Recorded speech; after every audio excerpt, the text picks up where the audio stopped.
Flat Earth Proof 8 Star Trails.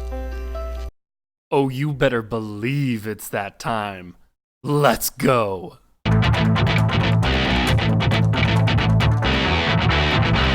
Consider the Earth, as it is said to spin around its axis at a speed of 1,000 miles per hour at the equator, Yep. whilst traveling 67,000 miles per hour in circles around the Sun, Uh-huh. which is allegedly spiraling at 500,000 miles per hour around the Milky Way. Come on, man. I got all hyped to do Flat Earth. I tried to get everyone else hyped because I was doing Flat Earth. And all you're giving me is real, factual information? I'm strangely disappointed.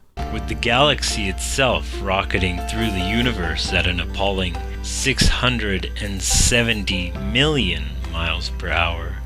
Finally, something nice for me to debunk. Because you misplaced a lot of zeros here. Let's put it this way. The speed of light is 299,792,458 meters per second.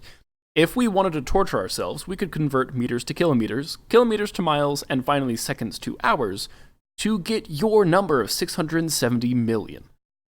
Now, you are saying here that the galaxy is moving at the speed of light through the universe. I can't even begin to tell you how wrong this is. For just one example, if this were true, we would only see light from where the galaxy is traveling to, as light from the direction we're traveling from simply couldn't catch up. I tried to find out where this claim came from, and all I found was several flat Earth sites and articles saying the exact same thing. Where are they drawing this from? If anyone knows, please leave it in the comments, because I'm actually intensely curious now. And why have none of them bothered to fact-check this source they're obviously all taking this information from?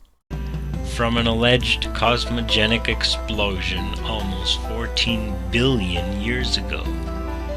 Ooh, that is such a delightful way of saying Big Bang. If nothing else, I got a fun phrase from this video. Now consider that there are centuries-old sundials in the world, which still reliably tell time to the present day, some down to the precise minute.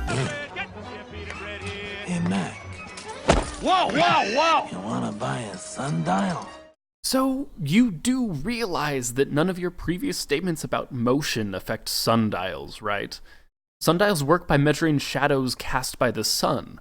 Movement is relative, so the fact we're rocketing around the galaxy and the universe is irrelevant as long as the Earth is caught in the sun's orbit and travels around the sun in a consistent manner. Further consider that the constellations and their countless descriptions in ancient inscriptions, texts, and star charts are exactly the same as in present day. If the Earth ball and all the stars were indeed shooting through the universe at the immense speeds described, Which they're not. then the stellar bodies should not even be as remotely as unchanging as they are. They're not unchanging, it's just the universe is mind-numbingly huge. So even with the speeds that we, yes, do see, it'll take way more than a couple thousand years to really change up the position of the stars in the sky. In fact, we should have a constantly changing night sky. Can you imagine how sweet that would be? My main hobby would definitely be stargazing. I'm a night owl too, so this works beautifully. Wait, now I want you to be right. I'll take phrases I never thought I'd say to a flat earther for 400, Alex. With some stars moving obviously faster than others. Which we do see, by the way. Like Arcturus, which moves 2.3 arcseconds in the sky per year. What's an arcsecond, you ask? Yeah, so Arcturus is so relatively quick because it's only 37 light years away from Earth.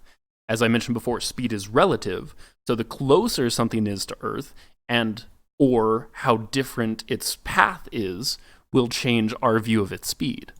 Now, consider that the distance to Polaris is said to be 2 trillion miles. Here's a visual representation of that number. Now, try to comprehend this distance Wow, 2 trillion miles. That really is amazing. I mean, I can't even wrap my head around 1 billion, let alone 2 trillion. I mean, if a billion is so hard for me to get a hold of, it's crazy to think that a trillion is 3 orders of magnitude higher. You know, in a previous video, I talked about how light travels nearly 6 trillion miles in a year. So 3 times this insanely large number that I can't get my head around. But wait a second, that would mean that Polaris would be 1/3 of a light year away. Which is kind of strange because Polaris is actually around 430 light years from Earth. So not 2 trillion. We actually need to add 3 more zeros on the end of your distance. Again, 3 orders of magnitude higher. How is that for a big distance? And then ask yourself, with the wobble, rotation, and revolution of the Earth alone, how is it possible for such a distant object to stay so perfectly aligned in the same point of our sky for all our recorded history? You know, it's funny you mention that. For Egyptians in 2600 BC, the North Star was not Polaris. It was Thuban, another name I'm probably butchering. But it's a star that's part of the constellation Draco. This idea that the Earth's axis can change and wobble almost, kind of like what you mentioned before, is called precession. Thuban was the North Star in its day, and it will be so again in the far future. Rather, Polaris should, in fact, have a trajectory of his own. I mean, it kind of does, but it's not like it's moving completely opposite of us. Polaris is caught up in the gravity of the supermassive black hole in the center of the Milky Way galaxy, just like we are. Furthermore, on the ball Earth, Polaris shouldn't be visible from anywhere south of the equator, as you'd have to be looking through the curvature of the Earth to do so. Yeah, you're right. And we can't see the North Star from the southern hemisphere. I mean, if I wanted to nitpick, I could point out the fact that Polaris isn't perfectly aligned with the Earth's axis, so it can be seen just south of the equator with perfect conditions. Like barely over 1 degree south of the equator and with some atmospheric refraction thrown in. Oh, apparently I did want to nitpick. Everyone be shocked.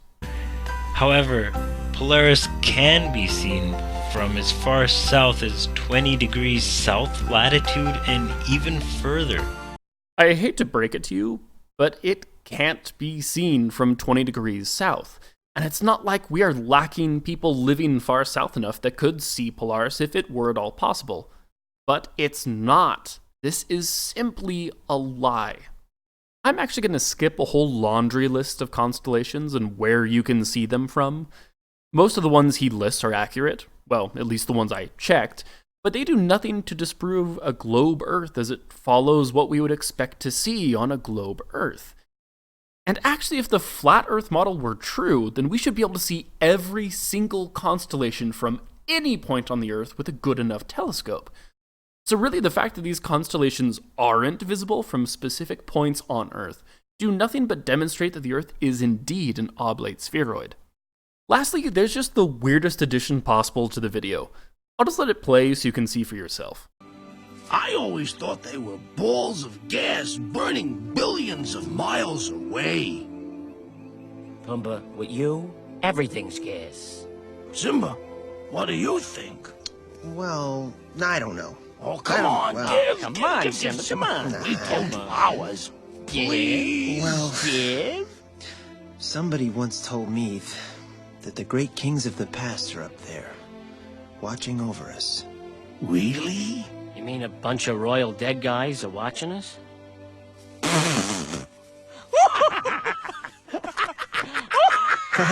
Who told you something like that? Yeah. What mook made that up?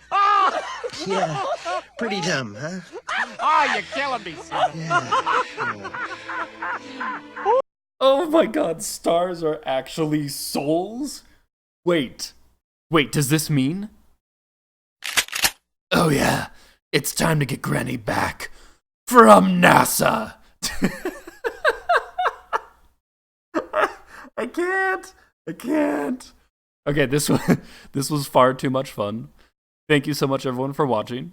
This has been the Unholy Roast, and thank you for listening to my still small voice.